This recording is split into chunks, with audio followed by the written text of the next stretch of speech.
Thank you for that kind introduction. I agree, gastroenterology just doesn't roll sometimes properly on the tongue. So we're going to talk today about lower gastrointestinal problems in this talk. And suffice to say, I think, as I usually do, just to remind you what the gut actually looks like. Some of my patients, when they come to see me in the clinic, are a tiny bit surprised when I show them this figure. But nevertheless, it actually starts from the oral cavity and via the pharynx into the esophagus, often described as the gullet as well. There's a valve at the lower end of the esophagus, which opens up to allow the food to get into the stomach, which is a little reservoir or a mixer, and it actually mixes all the food with acid, clears up all the bacteria, breaks the food into small particles, and then sends that into the small bowel where the absorption of the food takes place. All the waste then goes into the colon, and then it is evacuated when it arrives in the rectum, and you get a sense that you need to go. So today we're going to focus mainly on the small, large bowel and the rectum and how these areas are involved in patients with Ehlers-Danlos syndrome. Just to give you an idea what the structure of the gut is, if you look at a cross-section, right in the middle, that target zone, is the lumen, or the inside of the bowel, where the food, all the different juices, etc., reside. The finger-like projections that you see are projections of the mucosa, or the lining of the gut. It contains a number of cells, and it actually has this finger-like projections just to increase the surface area for absorption. If it was flat, then the absorption wouldn't be so good. And this is actually what happens when the small bowel gets damaged, for instance, in celiac disease, that it becomes flat. Just behind that is the submucosa. I'm sorry we don't have a pointer to actually point towards it directly, but just behind these finger-like projections is an area called the submucosa. And within that, there is a very rich plexus of nerves called the submucous plexus. These are nerves that are sensing what is actually going on in the inside of the gut, of the lumen of the gut, and what's happening at the cells and level and so on. And then the muscle layer starts, and first muscle layer is the circular muscle layer, which is the inner muscle layer, and then the outer muscle layer is called the longitudinal muscle layer. And between them, there is again a very vast plexus of nerves called the myenteric plexus. So the gut is rich in nerves, and as you will see, it is also rich in immune cells as well, and I'll show that to you later. But if you actually take a section and look at all these different areas a little bit more detail, and to see where the connective tissue is within these layers, and it seems that mainly the connective tissue is in the muscle layers of the gut.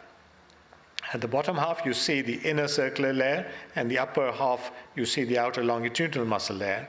And in the longitudinal muscle layer, you see these connective tissue scaffolds coming down, these dark red lines coming down.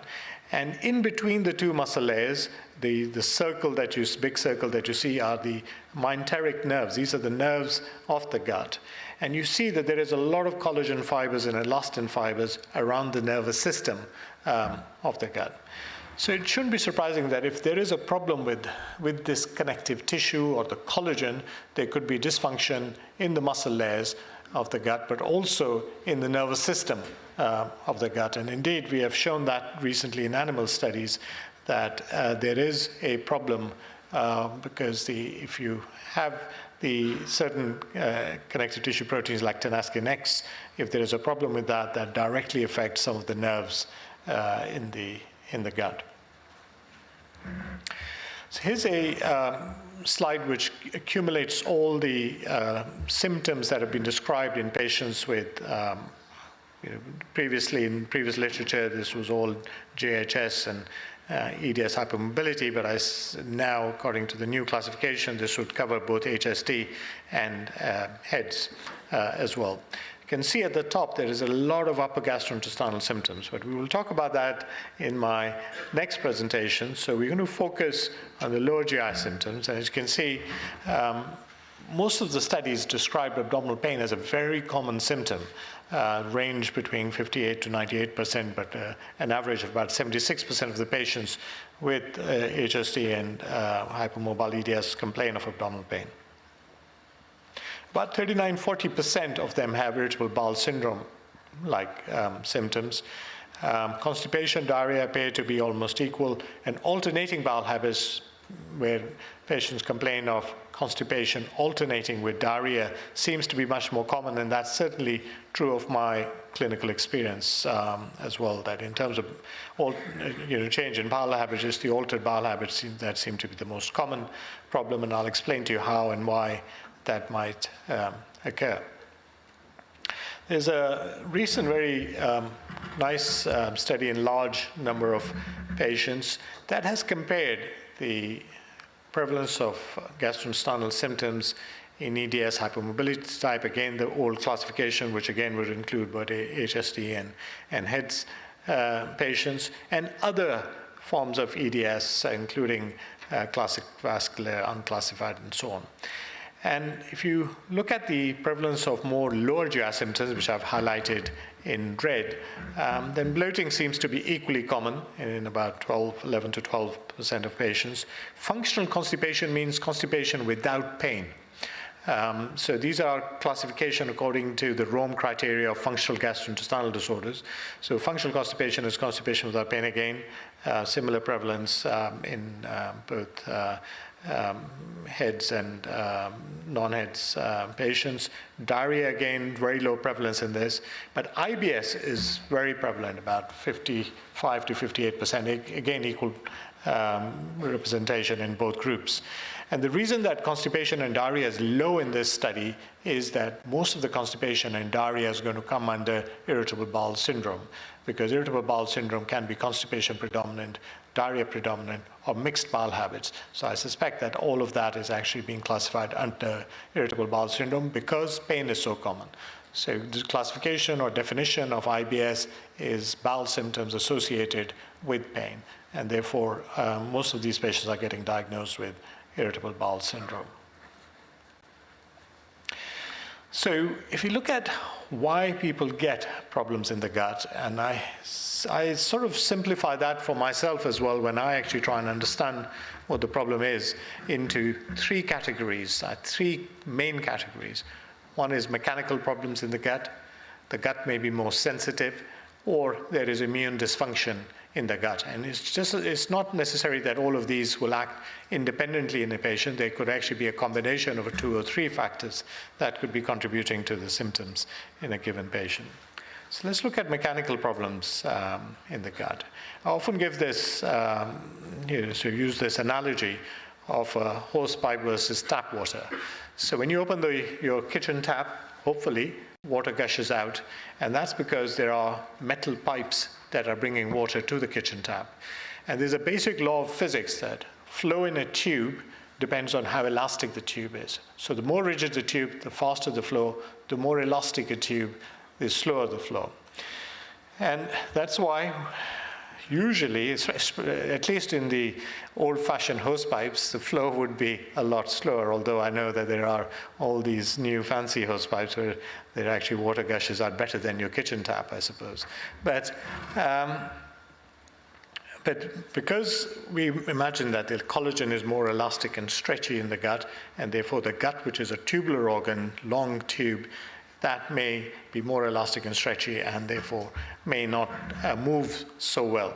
However, this has not been necessarily proven by the research studies, which are few and far between, but the small number of studies that we have seen, at least in the stomach doesn't appear to be more stretchy in patients with EDS, but the bowel may well be, and the bowel appears to be quite sluggish.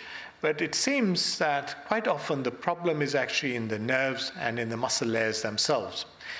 We talked about how connective tissues are in the muscle layers and in the nerves, and therefore it seems that its dysfunction is being caused by directly affecting nerve and muscle function in quite a lot of the patients, but much more research is really needed to clarify this. So let's look at constipation. What you see in this X-ray is there are these white dots in different shapes that are scattered around the bowel. And this is called the shape study. So you ask the patients to swallow a number of different capsules. These open up like cluster bombs into many different shapes that then go around your gut.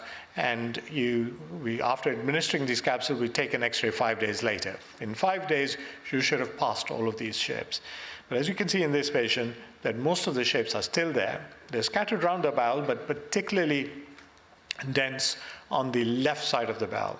Okay, and this on the X-ray that would show up on your right side.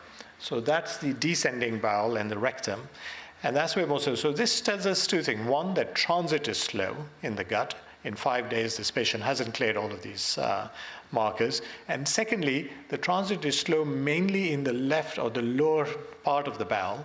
And this may be because there is difficulty in evacuating the stool, and that may be what's causing that blockage. So we would call this secondary delay in transit because of difficulty in evacuation. In some patients, we see these markers scattered all the way around the bowel equally, which means that there is a primary problem in transit. And in terms of evacuatory dysfunction, very common in the patients that we see, and this is why constipation treatment often fails, because people fail to pick up on the fact that the pelvic floor, there is a problem in the pelvic floor and in the evacuatory mechanism. No matter how much you push from the top, laxatives, stimulants, etc., they're still not going to be able to evacuate because there may be an anatomical problem. And as you can see in this figure, on the left-hand side of your figure is a normal rectum. It's got a slight S-shaped loop because it connects with the sigmoid colon, which is S-shaped. And then the rectum smoothly enters into the anal canal. But on the right side of the picture, you see that there is a big bulge in the rectum. This is called a rectocele, or it's a pocket that sort of presses on the vagina a little bit. And this pocket can trap the stool. So as the stool passes over the rectum, some of it drops into this pocket, and you evacuate, but the patients still feel that there's something left behind, and this causes a lot of dissatisfaction. They try again and again, but because it's stuck in the pocket, it may not come out, and therefore there'll be a lot of dissatisfaction caused by this. This is surgically correctable, and if you don't pick up and there is a large pocket like this rectocele, this can cause quite a lot of discomfort. And there is another condition that we see, which is in lay language described as a prolapse, internal prolapse of the rectum into the sigmoid, into the anal canal. So the rectum, if it's more elastic and stretchy and floppy, instead of squeezing the stool out, it just flops onto itself. And this is what you see in these three pictures. In the first picture on the left, you actually see the rectum is starting to collapse into the anal canal, and this becomes bigger and bigger, and eventually in some people it actually prolapses all the way out. So these are anatomical problems that can be fixed with surgery, and without fixing them, sometimes management of constipation can be difficult, and we have therapists who work with patients to strengthen the pelvic floor and improve evacuatory function and pelvic floor function, which can sometimes help to reduce the straining, which often causes this internal prolapse. Now, constipation, I said that a lot of our patients have alternating bowel habits. They have constipation, then diarrhea, and this pattern keeps occurring. So why does that happen? So this happens because secondary to the severe constipation, you get stagnation in the bowel. It's a tubular structure, and it's blocked at one end. There is a lot of stagnation, and you've got food, fluid, stool, all mixed in together. Ideal medium for developing a swamp-like situation in the bowel. So you've got a lot of horrible stuff just sitting there, fermenting, and not going anywhere. So it's become a bit like a pond rather than a flowing river that it should be. And in this swamp are a lot of bacteria. Normally there are millions of bacteria. There are more bacteria in our gut than the number of cells in our body. And the alternative theory of evolution is that man was created for the bacteria, really, because they have great time in our bodies when we're alive, and then they consume us when we're dead. So, it's a win-win situation for them.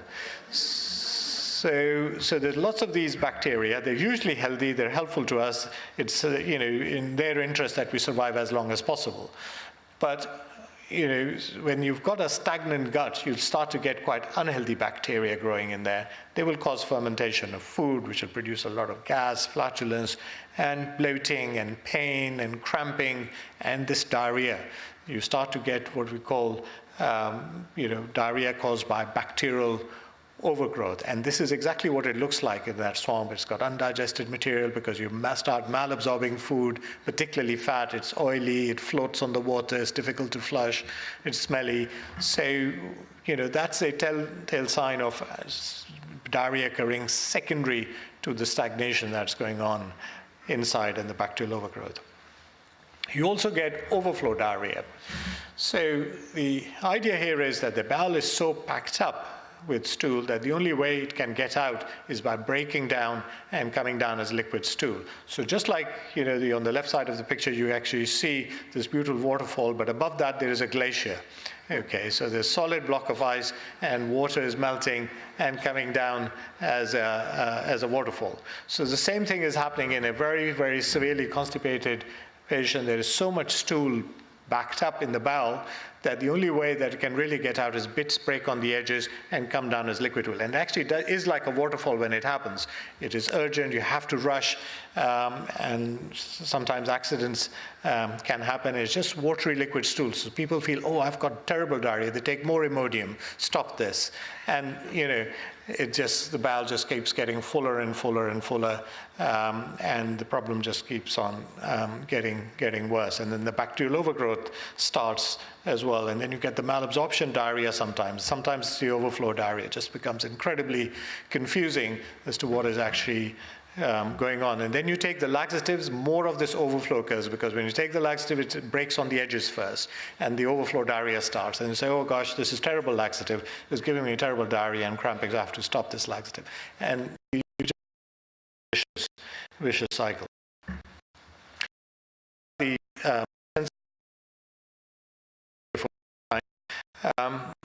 now, the gut nerves, as you said, there are lots of nerves in the gut. This is again another picture showing the number of nerves, and it just gives you an idea of the extent of these nerves. Just underneath the mucosa is this submucosal plexus, and then the myenteric plexus behind that between the muscle layers. And there are more nerves in the gut than there are nerves in the spinal cord. So people forget that, how nervy this organ actually is, and therefore dysfunction in these nerves can cause dysfunction in the entire gut. But there are also pathways that go from the gut up to the brain, and there are a number of different pathways that go via the spinal cord, and they travel up to different parts of the brain, and the pain centers in the brain, such as the MCC and ACC that you see is the cingulate cortex, part of the limbic cortex. You might have heard of the saying, this person has gone limbic. Limbic means they've gone very emotional. So these are the emotional centers of the brain. And then on the outer side, you see a little arrow, green arrow going up, says primary somatosensory cortex. That is where the sensation is perceived and the intensity of pain is perceived. So there is this sort of communication going on between the gut and the brain, and sometimes these nerves can get sensitized. So what happens under normal circumstances is that normal sensation in the gut is transmitted to the brain, and you may get a little sensation. Normally we don't feel any sensation, but if there's a big bolus or something is not going down properly, you may feel it and sense it. But after injury, inflammation, etc., these nerves may get sensitized, and you get a much larger signal going up to the brain, which causes much greater activation of the brain areas that process pain, and that will produce quite severe pain. And this is a system where the nerves have become sensitized. But there's an alternative situation where the pathway from the gut to the brain is absolutely normal, but in those limbic areas of the brain, the processing is somehow enhanced, and that occurs because of stress, anxiety, depression, and therefore normal signals are amplified, and that can also cause pain. So the same sensation which is not painful when you're not stressed, during stress may become painful. So this is a good way of describing it, that you could have actually in the gut, you can have sensitization of nerves, described as peripheral sensitization, which can lead to sensitization occurring at the level of the spinal cord, which is described as central sensitization. And yesterday, Professor Dan Claude described very nicely, and I went up quickly and got this figure from Google Images of the guitar and the amplifier. So the guitar is the strings are at the level of the gut. They can be playing, but if your amplifier is actually set at very high, so the same signal coming from the guitar will get amplified and go up at a very high level to the brain. And sometimes the problem is in the amplifier rather than in the strings, and that is what is called a central sensitization. And of course, as I said, psychological stress, etc., modifies all of that and can amplify the signals in any case. I can't talk about pain and not talk about this condition called anterior abdominal wall pain. About 30% of my patients with EDS have this. And this is because the muscle in the middle, called the rectus muscle, extends for about 5-6 centimeters on either side of the midline. Have a lot of nerves that are branches of spinal nerves that come underneath the muscle and go through the muscle like that. So you've got this white cord coming through the muscle and then goes underneath the muscle, goes through the muscle in this fibrous canal and comes out. And you can get a nerve entrapment of these nerves as they go through this muscle. And this can produce severe excruciating pain. And these patients have a frozen abdomen. They can't move. If they lie in a certain way, it's more painful. They bend down to pick something, it's more painful. This is not coming from your bowel. This is coming from these trapped nerves on the abdominal wall. And this can be treated, and I'll show you some information about that. So let's talk about immune dysfunction quickly. As you said, the gut has an extensive immune system. There are lots of bacteria, fungi, etc. in the lumen, and these are all the cells protect against this because they are very tightly bound together, and there's a very rich immune system underneath it, which is helping to regulate everything, and included in that immune system are the mast cells as well. And the gut microbiota is an extensive organ really within the gut itself, and they communicate with all the types of cells, with the immune cells, epithelial cells, nerves, muscles, etc., etc. And they also communicate with the brain through the autonomic nervous system, which is the nervous system of the organs of the body, and the hypothalamic pituitary axis, which is the part of the brain which responds to stress and releases steroid, glucocorticoid hormones, etc. So it's communicating through the brain, it's communicating vastly in the gut. So any problem that occurs in the gut microbiota gets transmitted up to the brain, which can lead to functional and neuroplastic changes that can occur in the brain.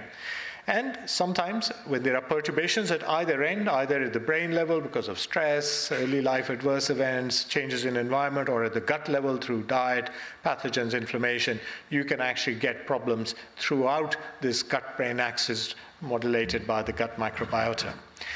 And you've all heard of leaky gut syndrome, where the epithelium or the cells that line the gut become leaky and particles of food and bacteria, etc., get through, and then the immune system reacts to that.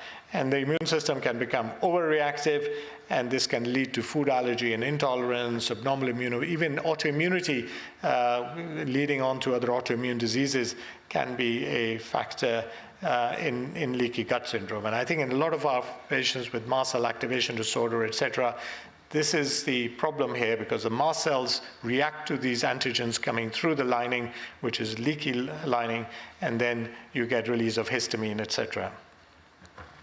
And mast cell activation disorder, I'm not going to dwell on that very much because it was described very nicely by Dr. Maitland yesterday, but suffice to say, when histamine and mast cells are active, you can get a lot of tummy symptoms of diarrhea. This is another cause of diarrhea, which is related to eating. People feel flushed. They can get itchy, palpitations, severe diarrhea that can occur within an hour of a meal, with abdominal cramps and a lot of flatulence, etc. as well. So as you can see, there are 3 causes of diarrhea here that we've already seen in our patients, and it's a matter of trying to actually figure out which one of these is the most likely. In terms of management, it's important to reassure patients to say, well, we think we know that there is a cause. It's not just irritable bowel syndrome, and nothing can be done about it. There are problems, there are issues. We understand what those issues are, And one tries to go through these problems and try and understand what the basis is for the symptoms and try and manage them. And an MDT approach with dietitians, pain management, other colleagues who understand POTS and joint problems and urinary involvement, etc., is very helpful, and psychologists, because a lot of stress is caused by undiagnosed symptoms over years and years, which needs management in its own right. We need to do some basic investigations, bloods, x-rays, scans, etc., to rule out, make sure we're not missing anything. And conditions that can overlap sometimes with hypomobile EDS are inflammatory bowel disease like colitis or Crohn's disease, celiac disease, autoimmune connective tissue disorders. And there is some suggestion that there is a higher incidence of these conditions in patients with EDS. And we do some physiological tests of hydrogen and methane tests to see if there is bacterial overgrowth in the gut, or a clonic transit study, as I explained.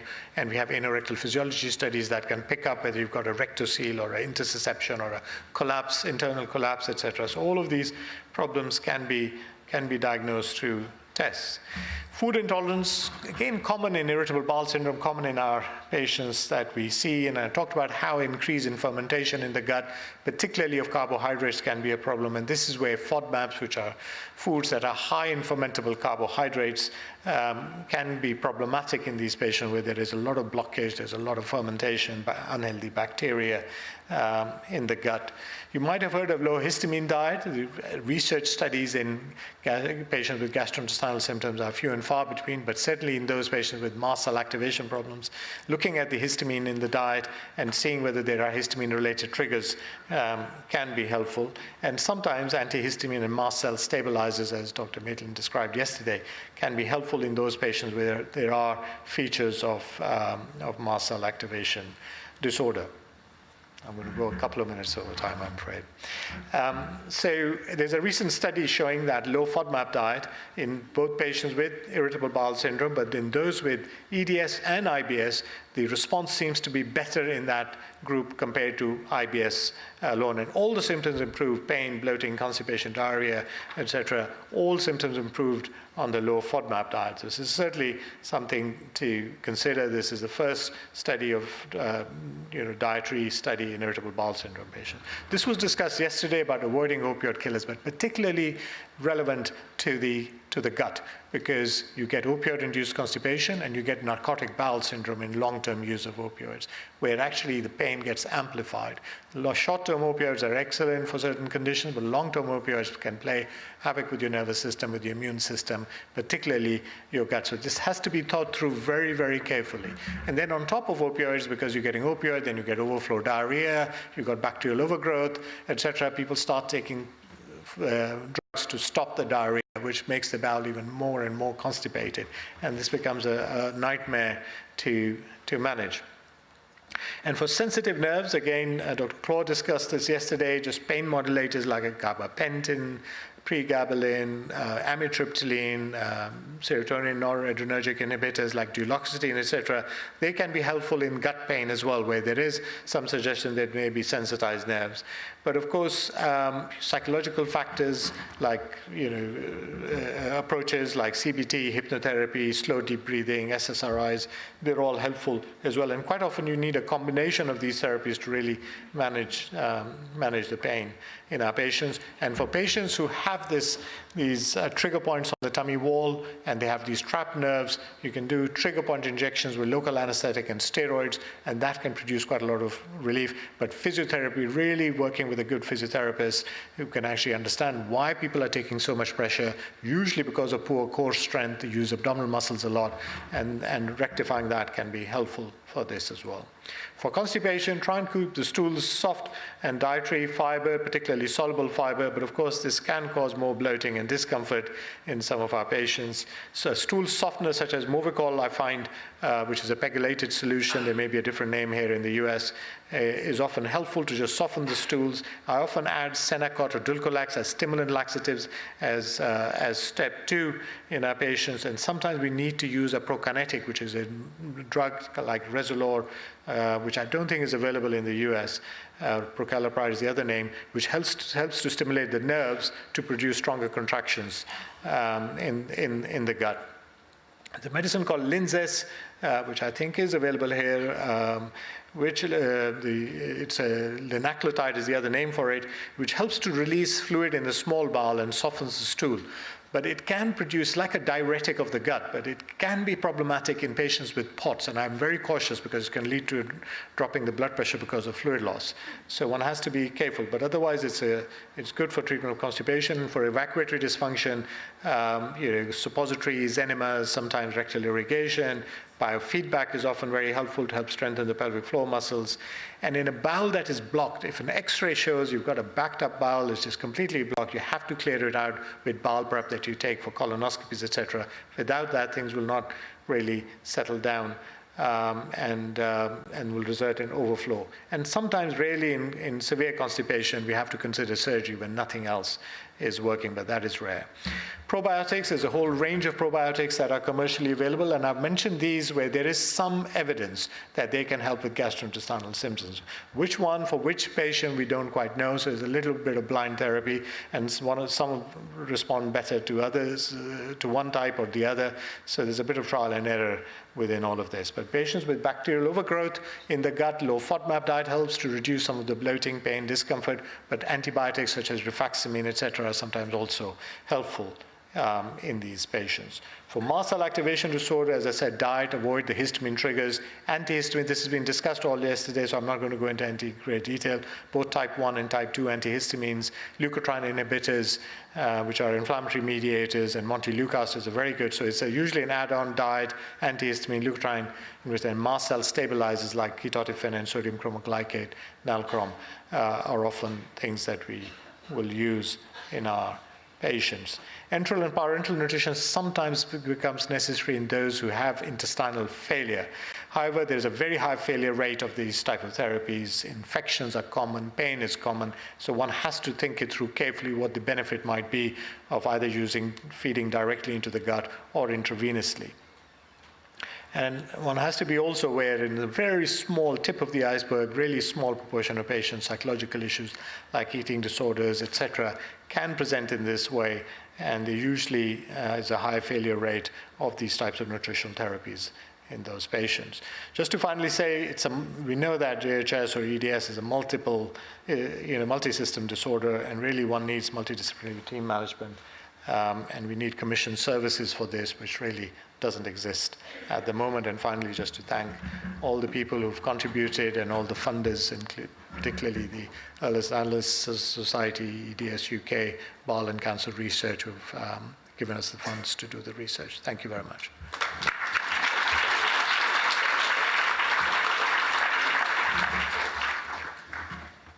Is this on yet? It's so fun how that does that. Thank you, Professor Aziz. Some questions here, and I am probably going to mispronounce some of these words, so apologies in advance. I'll just show it to you if I can't figure it out at all. Can you see a rectocele? Is that what it's called? Can you see a rectocele? Yeah, in a colonoscopy.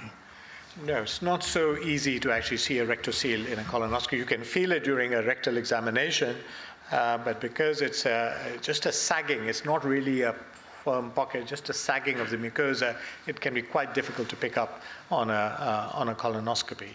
But a good physician can pick it up during a rectal examination, but the best way to pick it up is a proctogram.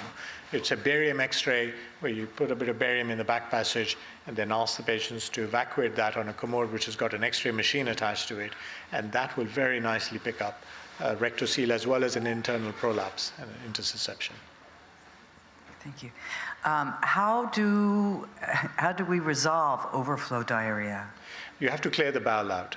You really have to clear the bowel out. It can be painful, it can be difficult, because in the initial phases I tend to use a bowel clearing medicine called Picolax, which just you dissolve the powder in a glass of water, and I just say take 1 sachet a day for anywhere between 3 to 7 days, till you start to see clear fluid coming out. So you some patients actually say to me, I never had any stool come out. It was all liquid, and therefore it didn't clear me out. You take an X-ray, it's absolutely clean, the bowel. So what happens is all you do is you get overflow. It just starts breaking on the edges, comes down as liquid stool. You keep rushing to the toilet, passing liquid, liquid, liquid, and you say, keep expecting something solid is going to come, but it doesn't. It's just like a block of ice melting, okay? So it actually just melts away. And there's no other way. You just have to persevere and get that out. The medication, the Picolax is sodium picosulfate. That's available in liquid, but we have these Picolax sachets with some powder that we tend to use. But there are lots of other. The reason I use that is that you don't have to drink 2 liters of fluid with it as you do with some of the other ones. Can males get pelvic floor dysfunction? And if so, how do you treat it? Exactly the same way, yes. If males with EDS, or other connective tissue disorders, yes, they do get pelvic floor dysfunction. They get rectoceles and internal rectal prolapses as well. And you treat it exactly the same way as you do. You really have to start with basic, sort of biofeedback type of therapy to strengthen the pelvic floor muscles, improve evacuation. But if that's not working, if there's significant rectocele or an internal prolapse, then sometimes surgical management is required to correct that. Can gastroparesis look like roughly monthly cycles of barely no mobility for most of the time, with abdominal pain, bloating, no nausea, and then a day or 2 of emptying, diarrhea, vomiting? I'm not sure. I think gastroparesis, usually true gastroparesis will produce long-term daily symptoms that you will have, fullness, bloating, early satiety, you eat a small amount and then you feel very full, and then nausea and vomiting are more severe. Now, you can have variation and you can have some good days and bad days, but most of the time you have these symptoms. Then you have a condition called cyclical vomiting, where you have normal periods, no symptoms, and severe vomiting that will last for a few hours, few days, and that will. In all of this, bowel symptoms can carry on. You can have constipation, you can have diarrhea alongside all of this. Now, it's usually the other way around. It's actually, if your bowel is very constipated, then your stomach will slow down. It's a motorway effect. One car slows down and all the cars behind have to slow down. So if the rectum, if the bowel is not evacuating, it sends signals to the stomach, and slow down, there's too much traffic here. So just, so that can happen, but usually not the other way around. Okay. Do you recommend virtual colonoscopy for classical EDS, and if so, how frequent?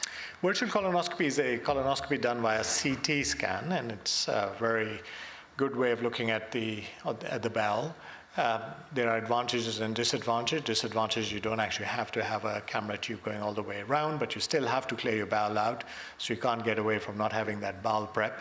And it will miss very, very small polyps sometimes, but they're usually not significant in any case, so it's a good screening test. And the only disadvantage is you can't take biopsies. So even if the bowel looks normal, sometimes it has microscopic inflammation, increase in mast cells, eosinophils. So quite often when we ask for a colonoscopy, we ask our endoscopist to actually take lots of biopsies that we can examine. So in a virtual colonoscopy, you can't do that. But if having a colonoscopy is a problem, for whatever reason, virtual colonoscopy is pretty good. The other disadvantage for young patients, it is a CT scan, so it gives you a lot of radiation. Okay. A follow-up question to that is, are there, if you're dealing with a GI who's not particularly well-versed in EDS, are there any precautions an EDS patient should ask for prior to colonoscopy, endoscopy? For hypomobile EDS and HSD, no. We don't seem to find any issues. In fact, there is a recent study that we were involved with, done by our collaborators in Maastricht in the Netherlands, where they've actually even looked at whether EDS, hypermobile EDS patients experience more pain during colonoscopy, or the colonoscopies are more difficult, which is often a perception. It's a very long, tortuous colon, etc. And they blinded the colonoscopists, and then they interviewed the patients as well, so those who had hypermobile EDS and those who didn't, and they found no differences. There was not an increase in pain, the amount of time it took to do the colonoscopy, the difficulty that the endoscopist felt during, nothing was different. So it seems that there's no issue with HSD and hypermobile spectrum disorder, but we don't know about classical and vascular and so on, and of course I think that is where I think if precautions have to be taken, they should be taken, and so you do need to inform your gastroenterologist about that, because in classical and particularly in vascular EDS, there can be risks. Thank you. I'm interested in knowing if there is a higher prevalence of Crohn's disease in those with EDS, and if you're treating both, what's the roadmap there?